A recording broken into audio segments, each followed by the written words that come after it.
Et pour cette troisième partie d'émission, nous allons nous demander ce qu'est un club deal immobilier et quel intérêt cela peut avoir pour un investisseur. Et pour en parler, nous avons le plaisir de recevoir sur le plateau de Smart Patrimoine au Grand Forum du Patrimoine, Paul-Éric Perchaud. Bonjour Paul-Éric Perchaud. Bonjour. Merci d'être avec nous. Vous êtes Managing Director chez Mimco. Alors on va faire un focus sur ces club deals immobiliers. Première question, est-ce que vous pouvez nous raconter ce que c'est qu'un club deal immobilier et peut-être la différence avec un fonds immobilier que les investisseurs connaissent un petit peu plus? Très bien.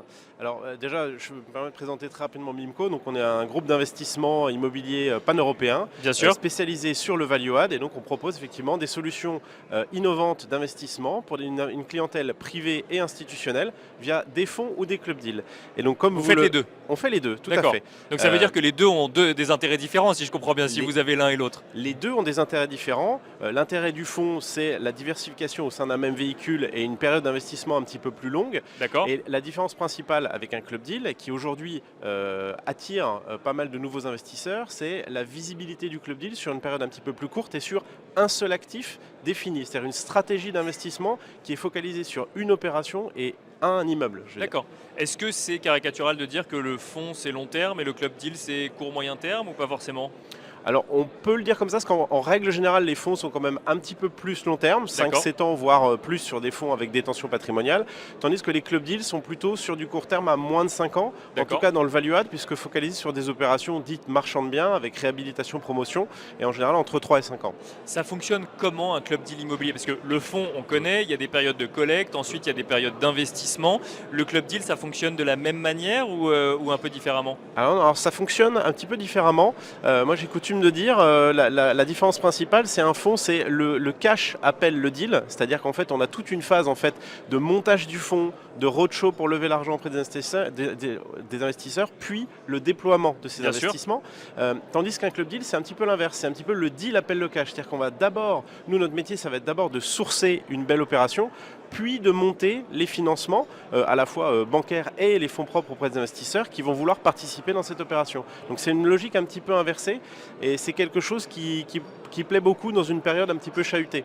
Donc on trouve un projet immobilier et ensuite on va chercher les partenaires avec qui on peut monter le projet, financer le projet, si je comprends bien. Exactement, c'est-à-dire que tout commence par l'opération immobilière qui a été identifiée et un business plan et ce qu'on souhaite réaliser sur cette opération. Donc on fait un club deal sur un projet immobilier. Sur un projet immobilier. Si on est convaincu ou non du projet immobilier. Le club deal, on sait l'immeuble, l'adresse, la stratégie qui est prévue dessus, est-ce qu'on prévoit de le démolir, reconstruire, les évictions, la recommercialisation et la revente. C'est-à-dire que toute l'histoire de l'actif jusqu'à la revente est prévue à l'avance dans un business plan qui est partagé avec les investisseurs.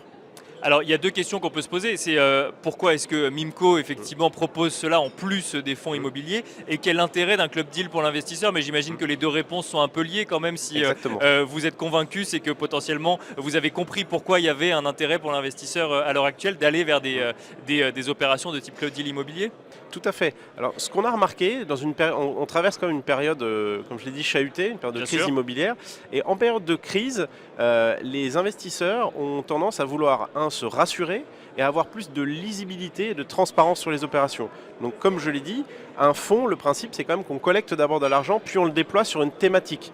Le problème, c'est sur du moyen long terme, cette thématique, elle peut évoluer. On a pu le voir sur des fonds, des SCPI, sur des thématiques exclusivement bureaux, par exemple, qui aujourd'hui peuvent rencontrer des difficultés.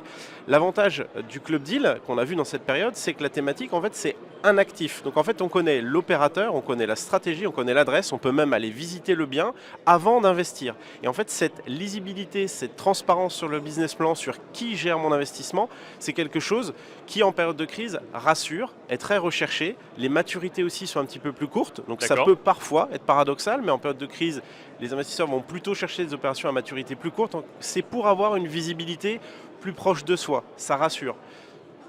Plus de transparence, moins de diversification sur le club deal immobilier. Comment est-ce qu'on intègre aussi ce paramètre-là? Alors, c'est ce qu'on a souhaité avec Mimco mettre en place, c'est effectivement le risque principal du club deal, c'est de mettre tous ses œufs dans le même panier. Ce qui est l'avantage principal d'un fonds qui va être un petit peu plus diversifié. Bien sûr. Et donc, ce qu'on propose sur la plateforme de club deal qu'on a lancée, c'est justement une diversité de club deal. Donc, sur une période d'un peu moins de 2 ans, on a proposé une quinzaine de club deal à nos investisseurs, répartis sur toute l'Europe. Donc, on a aussi bien fait un chalet à Megève, qu'une opération retail emblématique sur les Champs-Élysées à Paris, qu'une opération de reconversion en para-hôtellerie à Lisbonne. Donc c'est cette diversité géographique, dans la typologie des actifs et dans les types d'opérateurs, parce qu'on est très souvent associé aussi à des opérateurs immobiliers, que les investisseurs vont chercher pour se diversifier justement. On n'est pas obligé d'investir sur tous les club deals. Du coup, après, on choisit les club deals sur lesquels on est convaincu du potentiel et on fait sa sélection en tant qu'investisseur en fonction de l'offre proposée, c'est ça? Tout à fait. Moi, je suis convaincu qu'on est dans une ère de toute façon où les investisseurs sont libres de choisir ce qu'ils veulent. Ils veulent être acteurs, beaucoup plus d'ailleurs acteurs dans leur stratégie d'investissement. On le voit d'ailleurs dans tous les sites aussi de trading ou dans les néobanques. C'est-à-dire qu'on veut plus de transparence, un investissement plus direct dans les opérations et avoir plus de maîtrise sur ses finances personnelles. Pour qu'un club deal immobilier soit rentable à la fin pour l'investisseur, il faut que ça fonctionne, il faut que l'opération fonctionne. Comment est-ce qu'on source les beaux projets, si je peux l'exprimer ainsi? Alors, la chance qu'on a, c'est qu'on est dans une période aujourd'hui, comme on l'a dit, de crise, donc on a des opportunités sur le marché, des promoteurs ou des opérateurs qui ont pu acheter des opérations à une mauvaise période qui souhaitent revendre, ou tout simplement on a vu une baisse des prix sur un certain nombre de typologies d'actifs, et donc on retrouve en fait un marché d'opportunités avec des perspectives de revente qui retrouvent une marge puisqu'on a pu acheter un petit peu moins cher. On voit aussi que sur les coûts de travaux, on a eu toute une période où il y a eu une augmentation au moment de la crise d'Ukraine, le Covid, Bien etc. sûr, avec les matières Et là, premières on voit qu'avec il y a des mises en chantier, notamment dans la promotion, qui ont fortement chuté. Donc on voit que sur les entreprises de construction, on voit des prix qui ont plutôt diminué. On arrive à avoir des prix garantis. Donc on arrive à redonner un petit peu de marge et de sécurité sur ces opérations.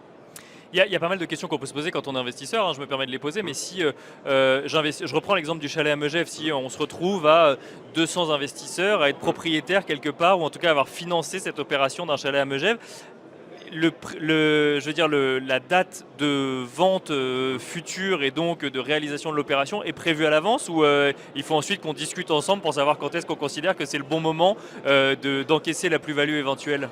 Alors en général, la date, dans le business plan qu'on fixe au départ, on va essayer de se fixer une date à l'avance. Ça peut être par exemple de dire le temps du développement, on pense qu'avec le permis, trouver l'opérateur, ça va prendre 2 ans, ensuite 1 an d'exploitation parce que c'est bien de vendre de la para-hôtellerie ou de l'hôtellerie, c'est bien d'avoir un track record, donc on va vendre 1 an ou 2 ans après. Voilà, ça nous amène à 36-48 mois. Maintenant, quand les 36 ou 48 mois arrivent, soit l'opération a été en temps et en heure livrée et on se rend compte que la fenêtre de marché n'est pas forcément la bonne, on va interroger en fait les investisseurs, qu'ils soient en equity ou en obligataire, parce qu'on voit aussi sur beaucoup de nos opérations, on a une demande aussi forte des investisseurs de ne pas forcément être en equity, mais d'être en obligataire via de la dette, parce que pas d'IFI, parce qu'un bulletin de souscription simplifié, voilà, c'est un petit peu plus simple. Donc ça, c'est une demande forte qu'on voit sur le marché.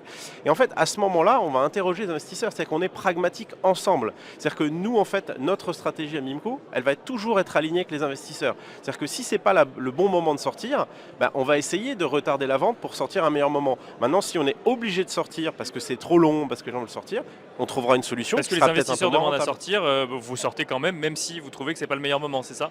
On essaye de trouver des solutions. C'est-à-dire on essaye toujours de sortir au meilleur moment. Maintenant, s'il y a une communauté d'investisseurs qui souhaitent prendre une décision de sortie plus rapide, parce que les perspectives de marché sont pas bonnes, en général, on sera très souvent aligné. D'accord. C'est-à-dire que je vois pas pourquoi on ne voudrait pas sortir au moment où eux veulent sortir et inversement. C'est-à-dire que souvent les planètes les intérêts sont quand même assez alignés. Oui, si c'est une bonne période, on va vouloir sortir ensemble. Si on sent que c'est pas la bonne période, on va essayer de repousser. Mais encore une fois, c'est une discussion, c'est une concertation qu'on fait avec les investisseurs.